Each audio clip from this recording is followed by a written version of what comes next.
In this video, I want to introduce to you some of the key ideas in this curriculum that make it different from the other curricula that are on the market for schools, churches, and families.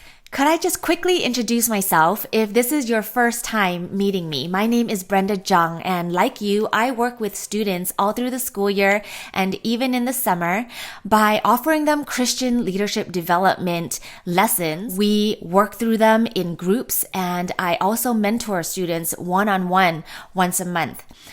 Like you, I have a passion for Christian leadership development. I have a passion for ministry, and I have a passion for students. So this curriculum is a culmination of those three passions coming together. Okay, there are three distinguishing characteristics in this curriculum that I have not seen in other Christian leadership curriculum for students. And the first distinguishing characteristic is that this is a distinctively Christian curriculum, which means that every lesson will intentionally connect the ideas to the gospel. Every lesson will connect back to Jesus and what he's done for us in living for us and in dying for us. This is so important, I believe, because as students grow in their leadership, it's important that they put their faith not in their own leadership development, not in their own ability to lead, but that they put their trust and their faith in Jesus, who is the ultimate leader of every Christian. And our very first calling as Christian leaders is to be a follower of Jesus, a disciple of Jesus.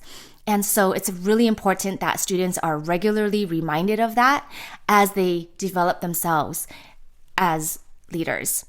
The second defining characteristic in this curriculum is the inclusion of the idea of personal leadership, sometimes called self-leadership. I don't know if you're familiar with that idea, but it's basically the act of you leading yourself well before you can or should lead other people.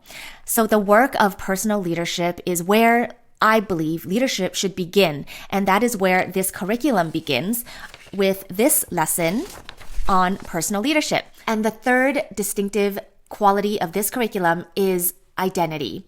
You might ask, what does identity have to do with leadership? That is actually answered right here in the sidebar. And the answer is everything. Who you believe you are will determine your desires.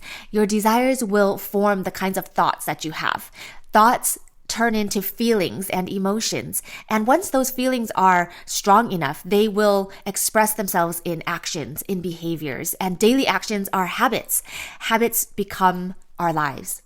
So who your students believe they are will determine the kind of leader that they become.